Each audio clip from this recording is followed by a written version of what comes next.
This is RedPubPod. RedPubPod. RedPubPod. RedPubPod. a podcast. RedPubPod from Redhawk Publications. RedPubPod. RedPubPod. This is RedPubPod, coming to you live from the plush welded studios at Catawba Valley Community College. This is Redhawk Publications, and today we're going to have kind of a special show. We've got several books in our roster that we were fortunate enough to publish and get done during COVID. So what we want to do with some of these books is we want to tell you about them and promote them a little bit because they missed promotion and missed being able to get out there during the COVID lockdown. So today, Miss Patty Thompson is with me to help me out, and we are going to talk to Kyra Freeman. Hi, Kyra. Hello. Kyra is the author of the book of poetry called Second Life, Poems of Reemerging. And again, this is a book that was that came to us through a contest. Can you tell us about that contest? And then I'll tell everybody about your bio and everything like that. But tell them about the contest first, because this is a cool story. Well, I will. We have a local independent bookstore in Morganton, where I live, and they have a contest. They've had a couple of years of a poetry contest for the month of April. And so I'd entered it one year and came in second. And I entered it the second year, and the pot had been sweetened. And Sweetened. How had the pot been sweetened? the pot had been sweetened by the addition of Redhawk Publications was going to publish a chapbook of the winning poet. That would be offered a few copies. My understanding was a few copies for the author as part of the prize, the winning author, and then some to be sold at the store Adventure Bound Books. And then what happened? What was the amazing thing that happened? The amazing thing that had happened is actually I had written plenty of other poems besides those ones I'd put into the contest and been taking photographs. And I submitted a manuscript expecting that I, maybe would get to have this book that I could maybe give to my mother. Maybe my father, and my children might be embarrassed by it, and that would be about as far as it went. Right. I've always wanted to be a published author, but I haven't really put that as a priority in my life. I just quietly write things, don't save them, occasionally enter contests. And you know what they say about when you're not looking for something, that's exactly when it comes to you, because we here at Redhawk Publications, I think we're going to print like 25 copies. Isn't that what we're going to do for Angela down there and for the winter? Yeah. But the poetry was so good, the photographs so good, that we decided to go ahead and offer you a contract and publish this thing and make you part of our family. And if you don't mind, I'll jump in. I was surprised but very happy for you, Kyra, simply because I remember saying to Robert, we're only doing a short run on this, 25 copies, it's a chapbook. And the next thing I know, he's like, no, we're publishing this. And I'm like, why? He's like, have you read it? And then I had to go back through it, and I'm like, oh, yeah. It was very special. It was beyond chapbook level. In other words, it really was worthy of publishing. So we want to thank you. And, of course, shameless plug for Adventure Bound Books and Dr. Angela Shores, who runs the store in Morganton. Well done. We were very fortunate. Yes, and that's one of the reasons why we want to do this special show, to help you realize that this book is out there. It is available on our website at redhawkpublications.com. It's $15, and you're getting images, and you're getting terrific poetry, and I want to talk to you a little bit about that. But first, let's tell the listeners a little bit about Kyra. She's the 2021 ABB Poetry Contest winner. We went over that. And has published poetry in the Asheville Storytelling Circles newsletter. And personal stories have been featured on 88.7 WNCW's Word Stage. That sounds interesting. Her poetry is steeped in the small moments of everyday experience. I think that's one of the things that I fell in love with, and draws inspiration from nature in the foothills of the Appalachian Mountains in Vermont and North Carolina. And in addition to her poetry and photography, Kyra, you spend your free time telling stories, writing silly songs, reading voraciously, dancing in the kitchen, and going outside in the yard as much as possible. And you live in Morganton? I do. With your husband, whose name is? Mel. He's a nice guy. I met him a couple weeks ago. And daughters, cat and a dog. Is there And anything? actually, my mother-in-law also now lives with us. Your mother-in-law has moved in. Yes. Oh, I'm sure she's In fact, a very nice lady. During the publication of this, she was, in fact, living with us, but we were not sure how long she'd be there. Yeah, there's lots of people moved in together during the COVID lockdowns and things like that. First of all, you've got a Shelby Stevenson foreword in this book. How in the world did you get Shelby Stevenson to say such wonderful things about your poetry? I have no idea. So there was an event that the beauty of Zoom. Sometimes when you share events via Zoom, you get to interact with interesting people that you might not otherwise meet face to face. So this is a Redhawk publishing event where mostly he was reading his poetry, but as the winner, I got to read the winning poem. And this was before your book was published? Yes. Yes. I see. I was kind of out of it a lot during those Zoom meetings because we were all locked up and I was in my basement 7 days a week. And If I recall correctly, when we put that one together, we thought we would do the senior statesman poet, which would be Shelby. Right. And you were the ingenue, up and coming. And so we paired you guys specifically because we had someone, stately and someone who was new on the scene. He had an opportunity to read your book as part of doing that interview, and he really was impressed, Kyra. So I just decided when he said he really liked it, and I'm like, would you mind doing an advanced praise blurb? He's like, he'd be happy to. And that's how that happened. Yep, it was a little bit longer than a blurb, so Yeah, it was. if you want to read that, it is in the book. Yeah. And it is high praise from one of our oldest poet laureates, former poet laureate of North Carolina, and a really good guitar player and singer, Shelby is. He's an all-around entertainer. Yeah, he is. He's an all-around entertainer. Good guy, too. Subtitle of the book, Kyra, and I'm going to have you read a couple of poems out of here. And you've got some stuff that you're going to introduce to the listeners that's new. I do. Okay, so you've got something on the back burner that's coming up. I do. Oh, that's wonderful. First of all, I want to find out, what does the subtitle mean? Poems of Reemerging. What's that telling us? So it's interesting because of when it was published. But I actually started collecting these poems before I entered the contest. So I started collecting these poems pre-COVID. But reemerging is for me as after a divorce and moving to a new place and changing careers, a lot of big changes in my life. I went through a period of really cocooning and then reemerging out into the world as a different person, a big period of growth. But as I was in the middle of writing this book, really for myself, not knowing it would ever be published, COVID happened and we were locked down and I had cocooned only to emerge prematurely and then have to cocoon back again. Mm-hmm. And so some of the poems have meaning for everyone who went through that experience, not just people who've had large life changes, which was originally what I was writing about. That's marvelous because one of the poems, the one called The Warmth of the Neighborhood, that poem resonates differently post-COVID.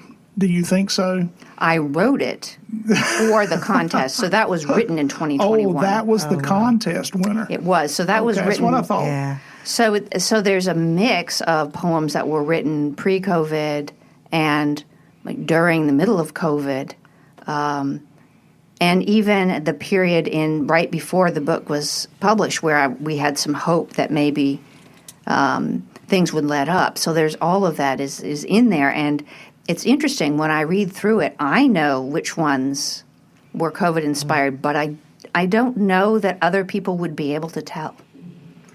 Do you mind that poem is on page 12? Could you take a few minutes and read that Absolutely. to the listeners, please? Because it's absolutely a great piece of work. And if you're anything like me and you tend to be visual as you read, you're going to see yourself in it, and it brings you through. It's a roller coaster ride.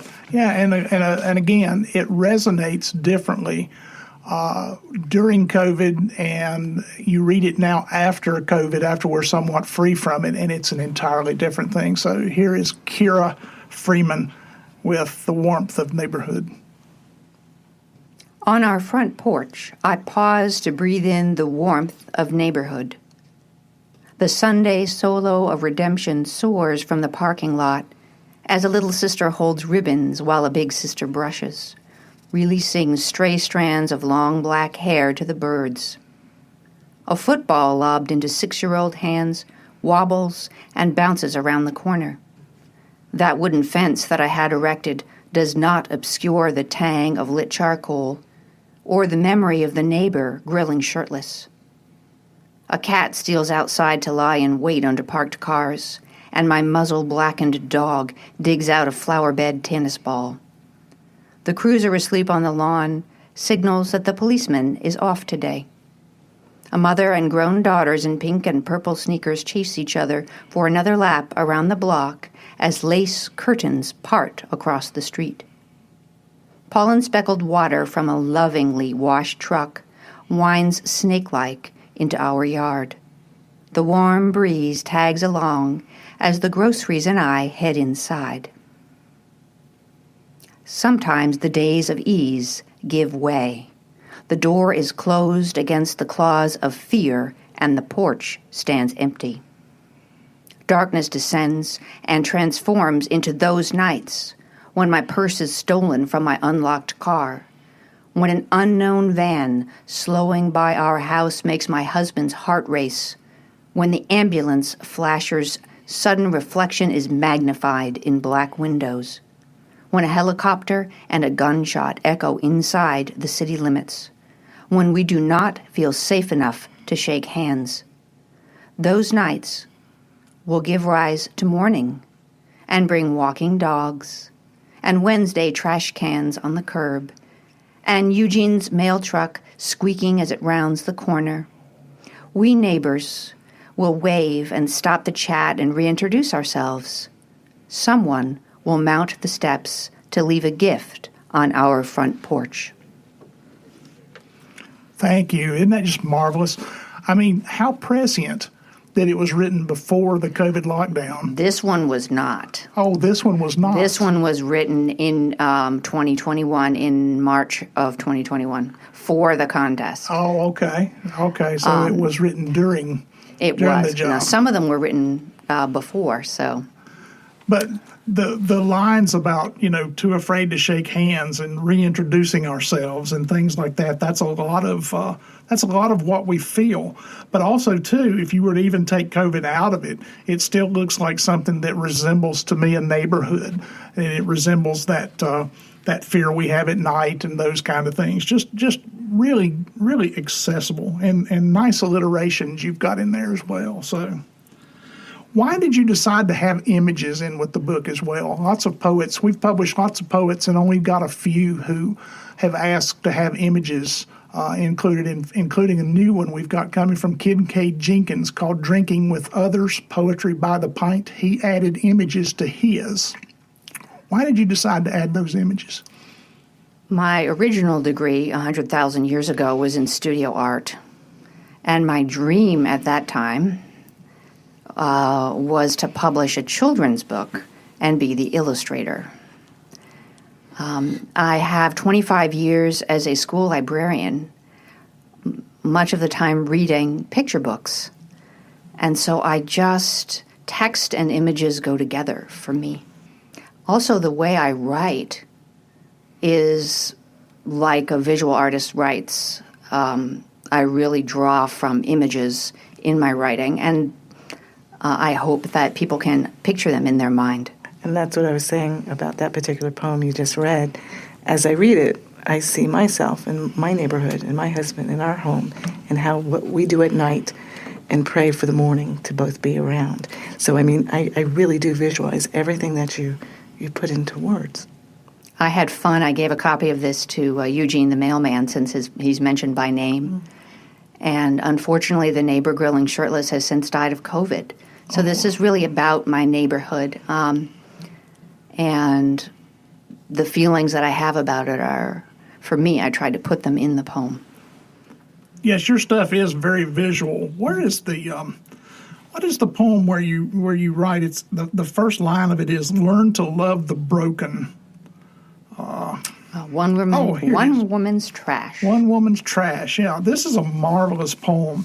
And the first line says, "Learn to love the broken." What is that? What is that telling us? I'm learning to love myself even though I'm broken. So that is a piece of it for me when I wrote that. My process is so very intuitive that it's sometimes difficult to pick apart, and the layers may not be evident to other people, but they are to me. It's also about a family member who is a hoarder, and about changing lives and moving 900 miles with a very small moving pod and needing to figure out what to keep and what to throw away and why. I think what touches me about that is because it combines this very personal and literary line of "learn to love the broken." Then you go into that absolute imagery you're talking about, where it says the cup with a chip, the bowl with the hairline crack only visible from the inside. So you've got these two real things combined with something that is kind of abstract in a way, to learn to love the broken. And of course the poem goes on to talk about, you've got a line in there that says, "But I need to be needed, to mend, to fix, to clean, to rehome, and to feel better than those chipped cups in my cabinet." So the marvelous imagery that is in there is what drew me to this book and these poems, combined with that feeling of hopefulness in that reemerging. So what have you got coming up? So I'm working on another collection of poetry and doing my best to also do images. The working title of that is Little Spills and Other Poems That I Can't Contain. Oh, that's a great title. Little Spills and Other poems that I cannot contain. That I cannot Or contain. I can't contain. I don't know if I'll do can't or cannot. Okay. Editing is a thing. Speaking of editing, who does your editing? Do you self-edit? Do you have other people read your poems for some insight? I read them at Adventure Bound Books. They have a poetry event, which is monthly. There's one on Friday. And I have a group of friends, and we read each other's poetry. We don't edit, though. Most of the editing I actually do myself. It's somewhat tricky, but I do people read them, but when I read them out loud, as a storyteller, I can kind of tell, okay, does this work? Are people reacting the way I think that I wanted them to or not? And so I do a lot of editing, of reading things that I think are finished, and then I read them out loud and they're not actually finished. It's interesting. So this group, actually I dedicated the book to this. We call ourselves the Wild Wildebeest Poetry Society. This group of friends, we did, even though there wasn't anything happening at the bookstore, we did a weekly poetry Zoom all during lockdown. Thank God for that Zoom thing. Those people, they probably made a ton of money off of everybody, but The silver lining of COVID, one of the few. One of the few. because a lot of us would have been really, really isolated if we hadn't had that Zoom software to be able to work with. We frequently use the phrase, the writer writes, the reader reads, and I'm hearing you say the listener listens, because it's not a question of just reading poems. When you read it, you know that your words resonate to an audience, and you're able to read it, listen, and see how your audience reacts as well. So there's a self-editing thing built in. Absolutely. One of the experiences of having worked as a school librarian, teacher librarian, for so many years is I've really gotten the sense that reading and reading aloud is an act of connection and an act of sharing, and it's very fluid and changeable, and a real sense of audience. In fact, I've taught students about audience and how to do presentations and how to write and how to tell stories. That kind of gets into the fact that you are a storyteller. Can you tell us a little bit about what you've been doing? I've seen you dressed up in costume, so that's its own thing, Miss Kyra. Well, I haven't done a lot of in-person storytelling recently. I do have one coming up. I'll be telling some spooky stories for adults in October. They moved the date. I can't promote it because the date got changed and I've forgotten which date it is. It's October 11th or October 18th. We will put that up on our website for you. You just let us know. At a local public library.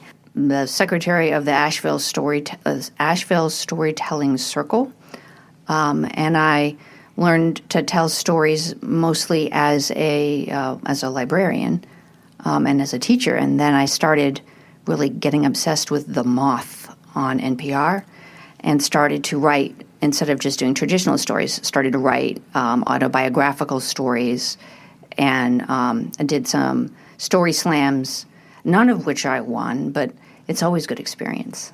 Poetry comes from a long tradition of oral sharing. It's how they remembered the stories way before there was ever writing and being able to do things. They kept their stories by oral tradition, and a lot of times rhyming words and making them into couplets and into verses was the way they remembered them. Like you can remember a song very easily if you sing it. One of the things that's terrific about your poetry is I've got to admit that a lot of poetry, I have to read it aloud and hear it in my own ears from my own voice to where I can really get out of it what is there. And your stuff, you do such a good job with your word placement and your punctuation and the way you design your stanzas and your verses that when I have heard you read a poem, it's exactly the way I read it. You have structured it to where I am able to read it aloud with the same inflection and the same tones that you read it. Do you do that on purpose, or is that just something that comes from the fact that you're coming from a storytelling background? I think that comes from background. It also comes from most of my experience with poetry is sharing it with children. I've read so many poems aloud. I've had a couple of people tell me who know me that they don't really like poetry, but they really enjoy reading what I write. I don't know why that is. I'm happy that they're reading it, and I'm happy that maybe it's a foot in the door to poetry. But then I think about how many years I tried to find poems that would be a foot in the door for children to enjoy poetry, and so probably I just write like that because it's what I've read the most. And I'm not afraid to say that your poetry is very accessible. It's very accessible. It's very personal. You can see yourself in it as a reader. But also, too, you're not trying to do anything fancy. You're not trying to do anything that will test the reader in understanding. It's very clear. So I think that, too, is part of what makes it really good poetry. Do you want to give us something, an example from the upcoming? I do. You got something that you'd like to do? Remember, we said keep it PG-13, so, we might. Right. One of the things that...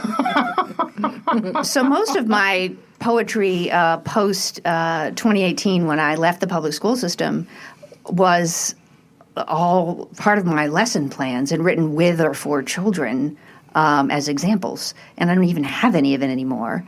And it has been really freeing to actually be able to write as an adult woman and not censor myself to make sure that things are. So not everything I write is PG-13 or PG at all. All right, let me look. Something you mentioned, and I really like this, Robert, about Kyra's poems being accessible. I always make the kind of like the dividing line between poetry. You've got your Les Browns, you've got your Kyra Freeman. As I read it, I can visualize it, I can feel it, and it resonates.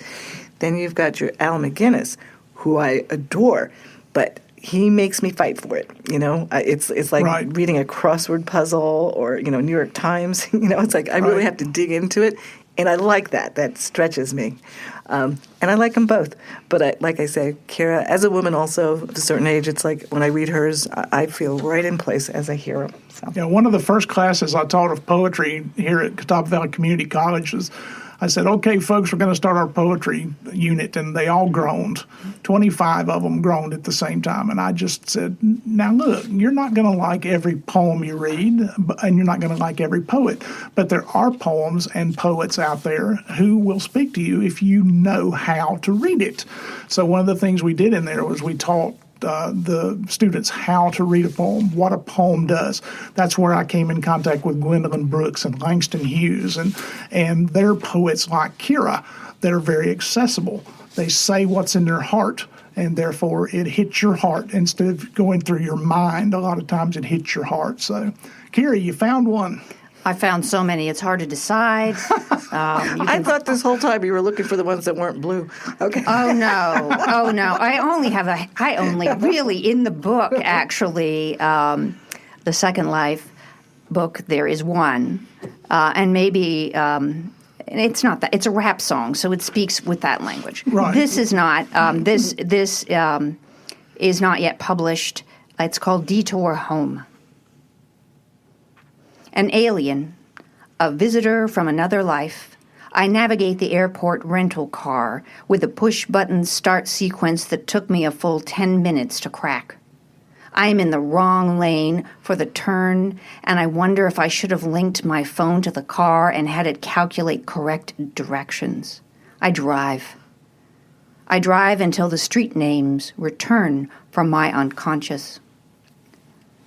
My body knows the precise tilt of every mountain turn, how the road dips here, and the familiar thrill of driving blind over the crest of the late afternoon hill, where the potholes form every year, and where the deer, heedless of the yellow signs, actually cross the road, and the place that the tractor will turn off in a mile or so, the exact speed to make my stomach lurch over that next rise, the ill-conceived traffic circle where the milk truck once overturned on a patch of early spring ice, and the river of milk flowed to join Otter Creek, the place where the state trooper hides among the farm vehicles, on the back way to Burlington, and where the peepers sing the loudest in the dark as the pavement becomes dirt.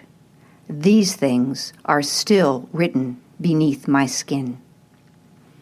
That's going to be a good one. Got time for one more? So, This one is in the book, and it is a portrait. Some of the poems that I write are portraits. This one is called Hello and Goodbye, Mr. Dave. How do you say goodbye when you never really said hello?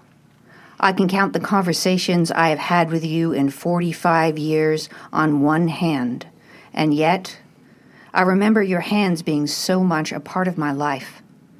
The little girl me, maybe 4, remembers the barn full of groceries and the orange summer daylilies of your sisters in Cornwall. My parents picked up supplies to feed us as I stayed out of the way. I remember you, your long brown hair moving in the summer breeze. No, your own constant movements rippling out to your hippie's hair, sunlight glinting from your glasses. You talked earnestly about saving the world from doom.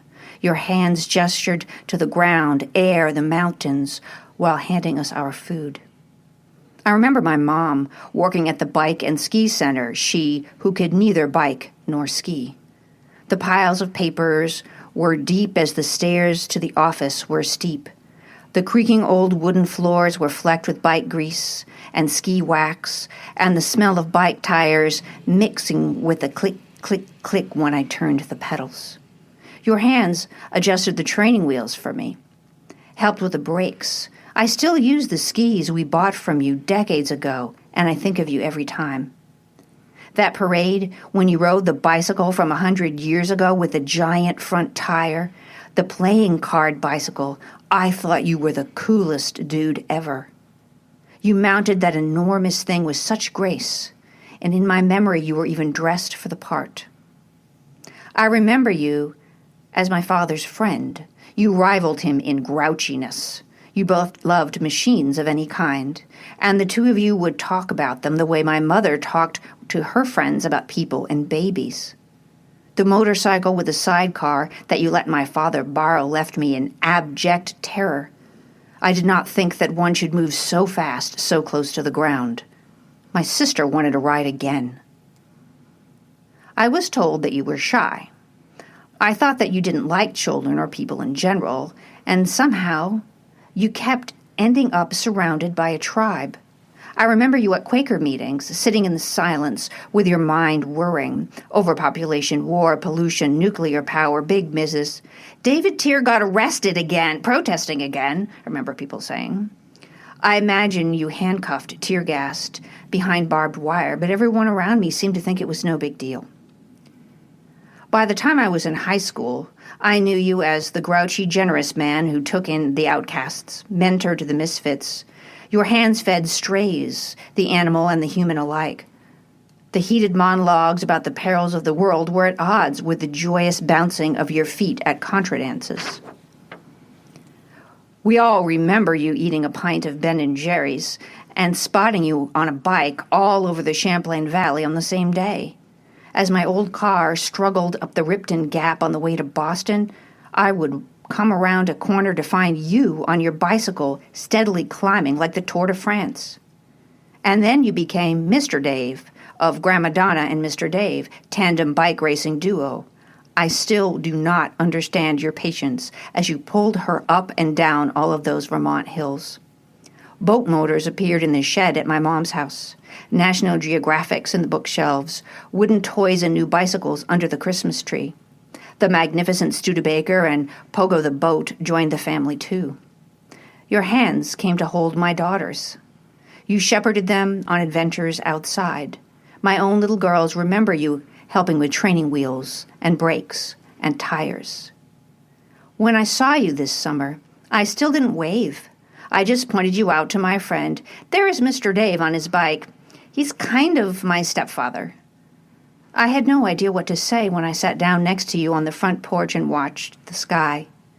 I have gotten so used to you just being here that I come around the corner at a hardware store 900 miles away, and I see hippie's hair graying under a bright stocking cap with a winter beard and glasses, the barrel chest atop the athlete's legs, and I always think it might be you.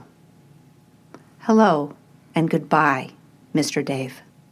Is that like a, what do you call it when you speak at someone's funeral? It's a eulogy. It's a eulogy to somebody who was very important to you? Yes, someone who I really never understood his importance in my life until I sat down to write about it. I got it very emotional. I'm actually tearing up. And you know what it is? All of us have a Mr. Dave in our life, if we're fortunate. We all have somebody like that in our life. That silent person who supports you. We've just taken for granted. And you just don't even realize it. Yeah.